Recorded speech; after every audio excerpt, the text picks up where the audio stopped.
Welcome, visionaries, creators, innovators, entrepreneurs, leaders, and growth seekers of all types to the Passion Struck podcast. Hi, I'm John Miles, a peak performance coach, multi industry CEO, Navy veteran, and entrepreneur on a mission to make passion go viral for millions worldwide. And each week, I do so by sharing with you an inspirational message and interviewing high achievers from all walks of life to unlock their secrets and lessons to becoming passion struck. The purpose of our show is to serve you, the listener, by giving you tips, tasks, and activities you can use to achieve peak performance and pursue the passion-driven life you have always wanted to have. Now, let's become passion struck. Welcome to Momentum Friday in episode 43 of the Passion Struck podcast. Actor Stephen Moyer said, "Conflict is drama, and how people deal with conflict shows you the kind of people they are." And we are in the middle of a series talking about the topics of humility and diplomacy. And I don't think you can talk about either one without touching on conflict. And so today I'm going to do just that and also give you the secrets to how you learn the different styles of conflict management and which one to employ in certain conflict situations. And I'm going to start out today's episode with this story. Back in 2009, when I joined Dell, the company was going through one of the most arduous transformations in its history. We were trying to shift the company from one focused on hardware to one known for software and services. So in the middle of doing that, we undertook a very aggressive acquisition strategy. And at one point, while I was there, we had 14 different acquisitions underway at the same time. But that wasn't the biggest issue, nor was it trying to change the strategy of the company. The biggest issue was that at that point in time, it was the most political environment I have ever seen or since. And part of that was brought on because at that time, there were 6 presidents, all reporting to Michael, who were all competing against each other. And that competition meant the difference between one of them getting fired and someone making tens of millions of dollars. Because of that competition, it brought out some of the worst behaviors, some of the most heated debates that I had ever seen in my career. And some of these reached ridiculous proportions and completely severed ties between many of those presidents that still exist today. So I think the important question here is, how do you avoid something like that happening? Just like death and taxes, conflict is inevitable. Why? Because no two individuals have the same exact needs and concerns. Conflict, or more specifically, interpersonal conflict, is an inevitable fact of life, and particularly of organizational life. It often emerges when people feel stressed, when there are changes on the horizon, or when everyone is under so much pressure because of a looming deadline, strategy change, or whatever it may be, just as was the case during my time at Dell. However, conflict isn't just about organizational life. It can also arise in our relationships and outside of work.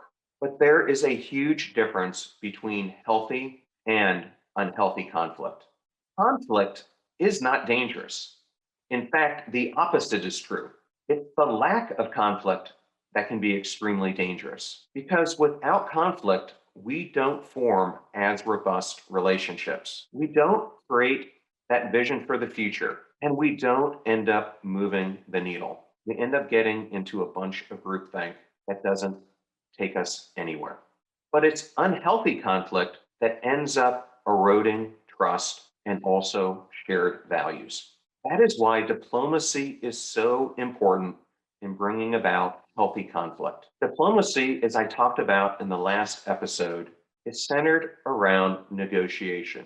And it's through that negotiation that people settle their individual differences. It's a process by which compromise is achieved without leading yourself into catastrophic results or inflicting passion that reaches all-time highs. And diplomacy starts by being willing to respect the other person.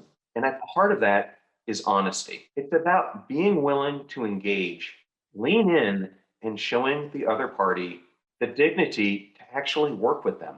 It is respecting the other person enough to come fully present to whatever that conflict may be. And that is diplomacy at its absolute pinnacle. But in order to have it, you have to be willing to be honest and you have to listen to the other person and you must keep an open mind. So, with that as a backdrop, I think it's extremely important for us to understand what are the five different styles of conflict management so you know not only how to recognize them, but also which one to use in certain situations. Did you know that Forbes magazine recently cited that 70% of individuals who do personal development, masterminds, and one on one coaching benefited from better work performance, increased communication skills, and overall better relationships? And we at Passion Struck are obsessed with self development, coaching, and mentorship. That is why we've created a free resource to help you unlock your hidden potential. Because people doing great things in business and life are just like you, only they've had a coach along the way. And we've got that covered too. Let us show you the systems and frameworks that we teach growth-minded individuals to help them step into their sharp edges, execute on their passion journeys, and get predictable results time and time again.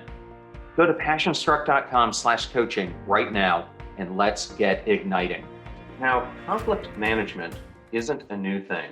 In fact, the Thomas-Kilmann conflict mode instrument, known as TKI, has been used by HR departments around the globe for decades. And in this model, there are five different styles of conflict management. They are collaborating, competing, avoiding, accommodating, and compromising. Knowing what each one is and when to use them makes all the difference, I think, between being a diplomat and having healthy conflict versus unhealthy conflict. The first style, the collaborating style, is often known as the win-win style. In this strategy, it strives to make sure that both sides are satisfied. Think of it this way. Let's find a solution that works well for all of us. It requires an open discussion on all the issues, exploration of alternative solutions, and honesty and commitment from all parties involved. To be successful, the participants who are collaborating around conflict must have an environment that is open for the exchange of ideas and ideas that may be counter to what the other party is currently thinking. In this model, you must be able to surface those concerns in a non-competitive and non-threatening way. And that is one of the keys. The downside of this style is that it is very hard to do. It requires very close attention, not only to the issues at hand, but also to the emotional state of the other side. The next style, the competing style, is centered around the fact that it's not enough that I win, you must lose. The competing style is one in which the position and the concerns of the other party or person are completely ignored. Winning the argument or conflict is the only metric that matters. And any concession that's made to the other side is seen as a point of weakness. This is exactly what was happening during my time at Dell. Conflicts that would arise would be won by any means necessary. It could have been argument, it could have been rank, or it could have been a political exercise of power. If you use this style, you have absolutely no concern about the other side's feelings or how they're going to have to live with this decision. Using this style only works if you really don't care at all about maintaining that relationship. And this is often the case when you're competing against another team member, or it could be another person in a relationship. The third style is the avoiding style. This is the one where you say, I'll get to it tomorrow. The goal of the avoiding style is to avoid conflict at all costs. In this style, neither your concerns or the concerns of the other party need to be addressed. Obviously, this style is only of use when the issues at hand are of little or no importance, because it is clear that the ramifications of not making a decision at all or dealing with the conflict will be minimal in nature. The fourth style, the accommodating style, is the opposite of the competing style. It is one of sacrifice, selflessness, and low assertiveness. It's often referred to as the whatever style. You're willing to give up just about everything in order to preserve the relationship with the other party. And it's certainly reasonable to use this strategy when the issue at hand is of little importance to you. And in the end, you really don't care about the outcome. Think about this in terms of your spouse or significant other wants to watch a movie, and you don't care if it's a drama, an action movie, or a comedy. In this case, it's fine to say whatever you want to watch is okay with me. The important thing that you have to remember here is that it is possible to overuse this strategy, and you need to be mindful of it. The fifth style is the compromising style.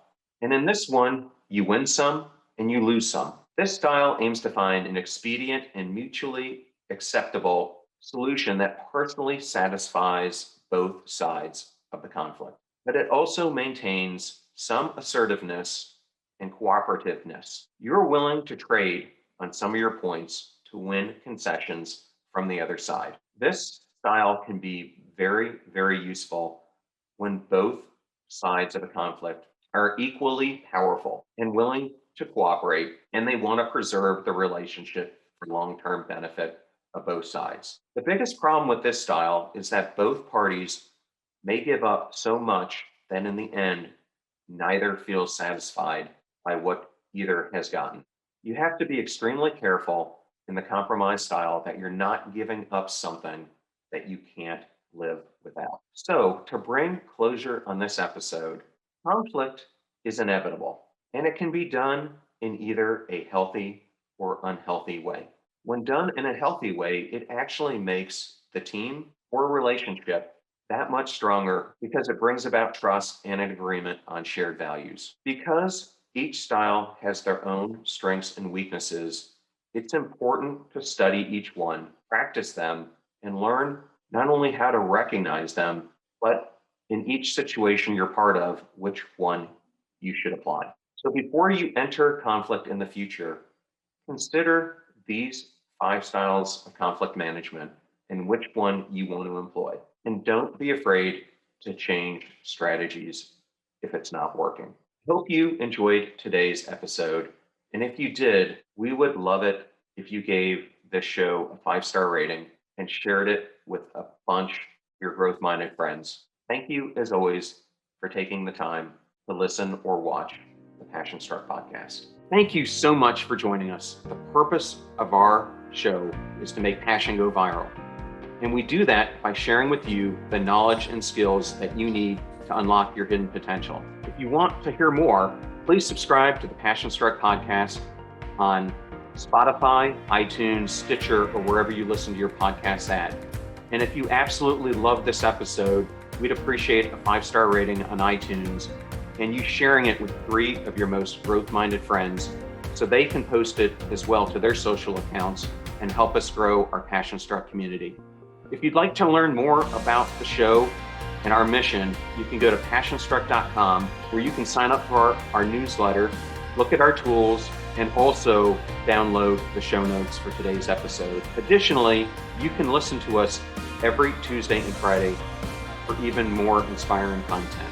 And remember, make a choice, work hard, and step into your sharp edges. Thank you again for joining us.